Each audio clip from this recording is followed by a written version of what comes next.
Is that a gang sign? Have you, Oh, like you don't know what it is.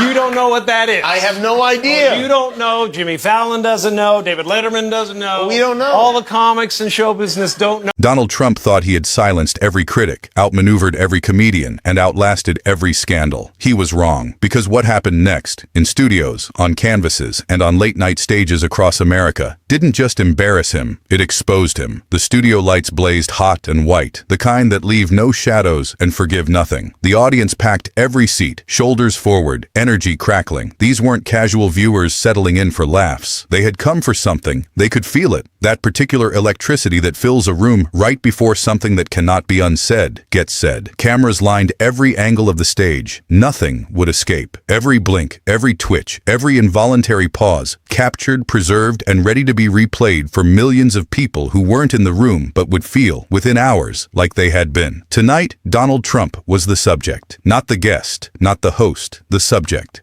Jim Carrey didn't arrive quietly. He never did. He came in like a controlled explosion, all wild energy and deliberate chaos, eyes burning with something between fury and focus. He had spent months studying Donald Trump, not the public persona, the pattern beneath it. And when Carrey moved, when he contorted his face or dropped his voice to that familiar low growl, you didn't see a comedian doing an impression. You saw a mirror being held up, and the reflection made people deeply uncomfortable. Jimmy Kimmel walked out differently, measured, almost unhurried. He carried no props, wore no costume. His weapon was structure. He sat down, shuffled a single sheet of paper, looked directly into the camera, and smiled the smile of a man who knows exactly what he's about to do. The audience sensed the difference between them immediately. Carrey would make them feel it. Kimmel would make them see it. Together, they would make it impossible to ignore. It began, as it always did, with laughter. Hollywood President Trump was hard at work on the golf course this weekend, Kimmel said, his voice perfectly flat. The audience laughed. Of course they did. But underneath the laughter, something else moved. Recognition, because this wasn't a joke invented for the stage. It had actually happened. We are now on week 3 of the war. Trump claimed we won an hour after he started it.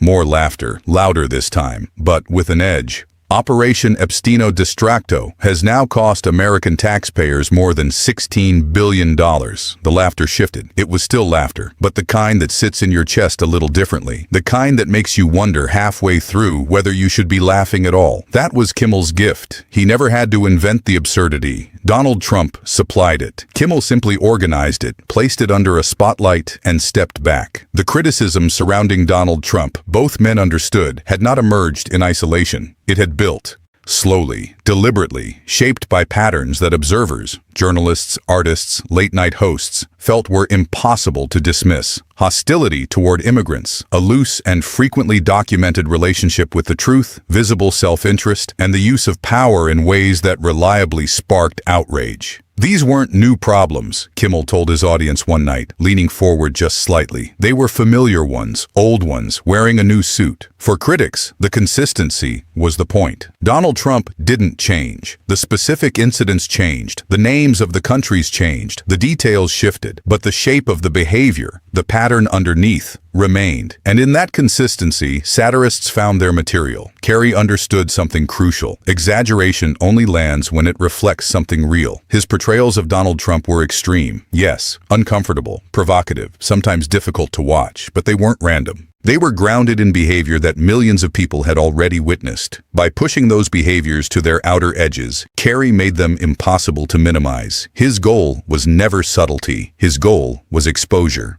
Hatred of immigrants, Carrey said, his voice dropping into that low, deliberate register. Contempt for the truth, greed, the abuse of power. He paused. Let each word settle separately. We are fighting those same evils today. The audience didn't laugh. They listened.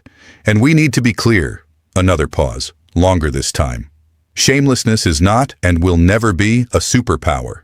The applause that followed wasn't polite. It was the sound of people who had been waiting, months, years, for someone to say it that cleanly, that directly, without softening or hedging or qualifying it into meaninglessness. Meanwhile, Kimmel worked the same subject from a different angle. Where Carrey burned, Kimmel cut. He took Donald Trump's statements, Actual statements, pulled from actual press conferences and actual tweets and actual speeches, and placed them next to each other. A certainty expressed in January, a contradicting certainty expressed in March. The original certainty never referenced again. No exaggeration required. Trump is desperate to convince anybody who will listen that this had to be done, we had to attack, Kimmel said one night, his tone perfectly even. Then he played the clip. Then he played the second clip. Then he looked at the camera and said nothing. The silence did everything, but it was a single line, spoken quietly, without fanfare, that stopped the room completely. Kidnapping children, Carrey said, is not what great nations do.